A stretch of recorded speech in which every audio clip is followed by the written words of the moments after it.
حضرت بشر آفی رحمت اللہ علیہ سے سارا زمانہ پیار کرتا تھا۔ بغداد کا ایک تاجر کہتا ہے مجھے نہیں بابا اچھا لگتا تھا۔ ہمارا اپنا اپنا ذہن ہے نا، ہم کہتے ہیں میں نے جدھر ساری دنیا جا رہی ہے وہاں نہیں جانا، کہتے ہیں کہ وہ بابا مجھے نہیں اچھا لگتا تھا، حالانکہ سارا بغداد عزت کرتا۔ کیوں نہیں اچھا لگتا تھا؟ کہتے ہیں اس لیے کہ بابا نہ صرف فرض مسجد میں پڑھتا تھا، باقی نماز گھر جا۔ تو میں کہتا تھا اتنا ولی ہے تو باقی بھی مسجد میں پڑھے۔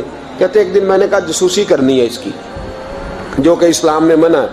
کہتے حضرت بشر آفی رحمۃ اللہ علیہ نے جمعے کے فرض پڑھے، فرض پڑھ کے نکل گئے دوڑ کے۔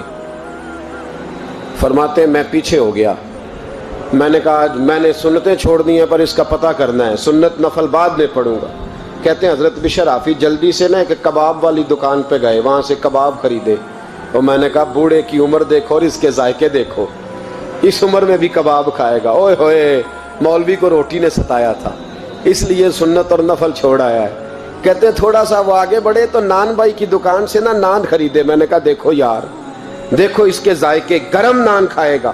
بہت سارے لوگ بغداد میں رات کی روٹی کھاتے پر یہ گرم کھاتا ہے۔ کہتے ہیں حضرت وہ نان اور کباب لے کے نا جنگل کی طرف مڑے تو میرے دل میں خیال آیا یار بڑا ہی اس آدمی کا عجیب ذہن ہے، یہ اب سبزے پہ بیٹھ کے یہاں موج کرے گا، کھائے پیے گا، اور سنت نفل چھوڑ دی، اللہ ہزاروں مرید ہیں۔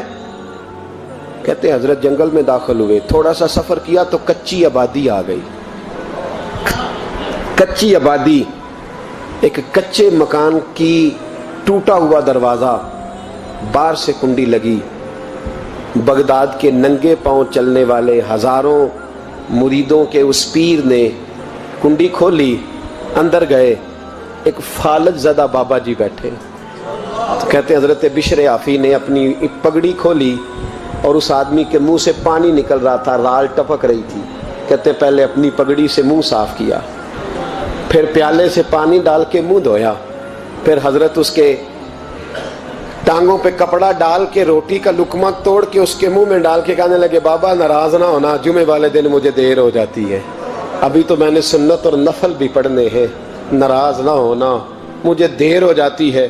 کہتے ہیں وہ بابا رو پڑا اور کہنے لگا بشر یار 14 سال ہو گئے تو روز آتا ہے، 14 سال، یہ ایک صدی کا قصہ ہے، 2-4 برس کی بات نہیں، 14 سال سے تو روز آتا ہے، میں پتہ نہیں کب تک لاش بنے پڑا رہوں گا، تو کب تک آئے گا؟ حضرت بشر آفی نے بابے کے آنسو پوچھ کے کہا بابا فکر نہ کر، آج کے بعد یہ جملہ نہ کہنا کہ تو میرے لیے بوجھ ہے۔ فرمایا لوگ سمجھتے ہیں کہ میں نے عبادت کر کے مقام پایا ہے، لوگ سمجھتے ہیں میں نوافل زیادہ پڑھتا ہوں، دنیا جانتی ہے کہ میری رات کی تسبیح زیادہ مضبوط ہے، پر میں ان میں سے کوئی بات بھی نہیں، میں تو تیری نوکری کرتا ہوں تو اللہ نے میری عزتوں میں اضافہ فرما دیا ہے۔ سوچ ہی صاف نہیں، نظریہ ہی ٹھیک نہیں، فکر ہی ٹھیک نہیں۔ اسلام نظریے کا مذہب ہے، سوچ کا۔ مسند امام احمد بن حنبل کی حدیث سنیں، حضرت انس بن مالک فرماتے ہیں جب انسان نے روزہ رکھا ہوتا ہے نا تو روح ویسے ہی پاک ہوتی ہے اس کی۔ میں نے یہ سوچا کہ کچھ باتیں ایسی کی جائیں جس سے تھوڑی سی سوچیں بھی تبدیل ہو، کچھ سوچوں کا وضو، سوچوں کا غسل، افکار و نظریات کی بھی بات ہو۔ ہم سمجھتے ہیں کہ شاید کثرت عبادت اصل ہے۔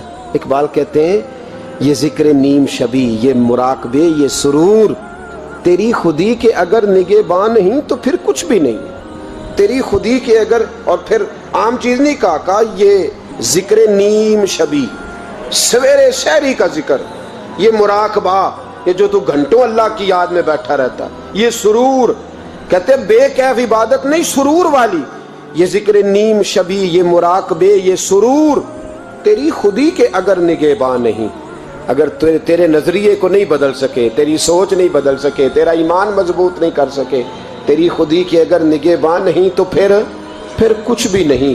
اور خرد نے کہہ بھی دیا لا الہ الا اللہ تو کیا حاصل، دل و نگاہ، دل و نگاہ، دل و نگاہ اگر مسلمان نہیں تو پھر کچھ بھی نہیں، دل و نگاہ۔